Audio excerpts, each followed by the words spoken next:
बच्चों को डर न लगे आपसे। नहीं ये हो ही नहीं सकता, पूछ लीजिए। हाँ, ऐसा ना हो कि कोई डर से ना पूछे। ये तो सवाल पूछने चाहिए, ठीक है ना? जब पूछोगे तभी आएगा, नहीं पूछोगे तो नहीं आता, फिर ऐसे ही बढ़ जाता है। फिर समझ आया नहीं, आगे बढ़े। जहाँ ना समझ में आए पूछा, ठीक है ना? इसका मतलब है कि कैसे कोई नहीं करके आते हैं, बच्चे वो माध्यिका पढ़ा है। अभी सर माध्यिका से पढ़। आप हैं DIOS बरेली सर। जो आपने आज इंस्पेक्शन किया है इंटर कॉलेज का, इसमें आपने क्या खामियां पाई हैं या क्या मतलब आपका वो है रुझान? जब से आप बरेली में आपने कार्यभार संभाला है तब से लगातार शिक्षा का स्तर उठाने के लिए आप प्रयासरत हैं, लगातार कॉलेजों का आप निरीक्षण कर रहे हैं, और इसमें आप क्या कहना चाहेंगे? आज मैंने चाचा नेहरू बाल विद्या मंदिर इंटर कॉलेज में मुझे आने का मौका मिला जी। मैंने देखा कि विद्यालय तो ठीक चल रहा है, टीचर्स पढ़ा भी रहे हैं, लेकिन आज प्रिंसिपल साहब ही नहीं है। अभी पता चला कि इनकी तबीयत खराब है, इन्होंने CL ले रखा है। क्लास में भी हम गए और टीचर्स पढ़ा भी रहे हैं, मैं देख रहा हूँ, लेकिन थोड़ी सी टीचर्स में अभी जैसा पढ़ाना चाहिए मुझे लगा कि थोड़ी कमी है। बच्चों को कंसेप्ट क्लियर होना चाहिए, जो कुछ पढ़ाया जा रहा है वो बच्चों को समझ में आना चाहिए। अगर बच्चे जैसे अभी मैं जिस क्लास में था, कौन क्लास था ये? हाँ, ये कक्षा 10 के बच्चे थे।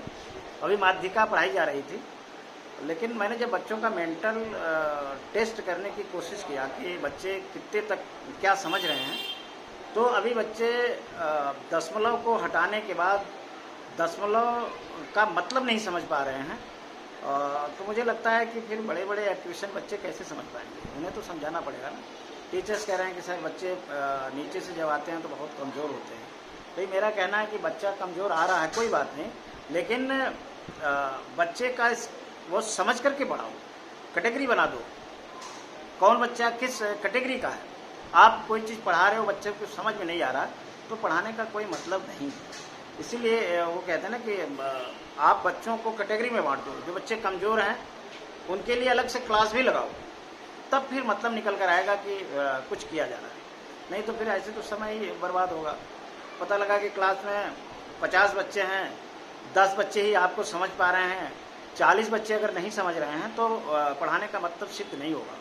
फिर तो 40 बच्चों के लिए अलग से पढ़ाने पड़ेंगे, और शैक्षिक गुणवत्ता तभी आएगी, बढ़ेगी, जब गुणवत्तापूर्ण शिक्षा दी जाए। तो मैं प्रिंसिपल साहब से अभी मेरा निरीक्षण आख्या आएगा, जिसमें मैं इनको निर्देश दूंगा कि जो भी शिक्षक पढ़ा रहा है पहले बच्चों को कैटेगराइज करो, कौन बच्चा किस लेवल का है ये बना करके बताएंगे। फिर अच्छा लगेगा पढ़ने पढ़ाने में, तभी फिर कुछ निकल कर आएगा। शैक्षिक गुणवत्ता का मतलब तभी समझ में आएगा। इसी को लेकर छात्रों में जो छात्रवृत्ति के फार्म भरे जा रहे हैं उनको लेकर ऊहापोह की स्थिति बनी हुई है। उनका कहना है कि जो उसकी फिक्स डेट है वो हमें कॉलेज से अभी तक पता नहीं लग पाई है। नहीं, फिक्स डेट अभी है बच्चों को भरने का जी। बच्चे भरे हैं, हमारी डेली गूगल मीट भी हो रही है प्रिंसिपल से, और मैं कह रहा हूँ कि बड़ी संख्या में बच्चे हमारे फॉर्म भरें, रजिस्टर्ड ही नहीं हो पाते बच्चे। छात्रवृत्ति मिलने का तो बाद में सवाल उठता है ना, पहले बच्चों का रजिस्ट्रेशन तो हो, पहले प्रधानाचार्य अपने लेवल पर उसे रजिस्टर्ड करके हमारे पर भेजे उसे, तब फिर मैं आगे भेजता हूँ उस फॉर्म को। तो पहले तो रजिस्ट्रेशन ही नहीं हो पा रहा है। इसका मतलब यह है कि टीचर्स इंटरेस्ट नहीं ले रहे हैं, प्रिंसिपल इंटरेस्ट नहीं ले रहे हैं ना। चाहे इंस्पायर अवार्ड हो, चाहे छात्रवृत्ति हो, चाहे वृक्षारोपण हो, जितने भी ये योजनाएं हमारी चल रही हैं, जो जनहित की योजनाएं हैं, छात्रवृत्ति इत्यादि की, आंवला में तो एक ऐसे बच्चों के लिए भी छात्रवृत्ति का प्राविधान है जिनके गार्जियन बीड़ी बनाते थे।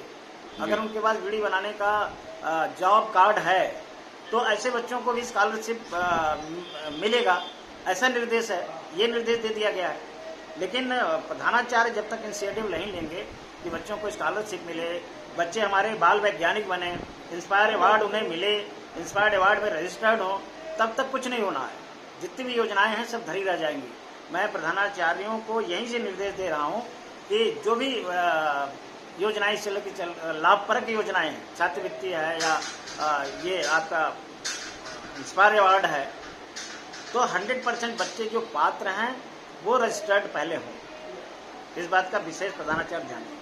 कॉलेज के मैनेजरशिप का भी विवाद चल रहा है सर, तो उसमें आपकी क्या इंस्ट्रक्शन रहेंगे? आपके आने से थोड़ा उसके सुधरने की संभावना है।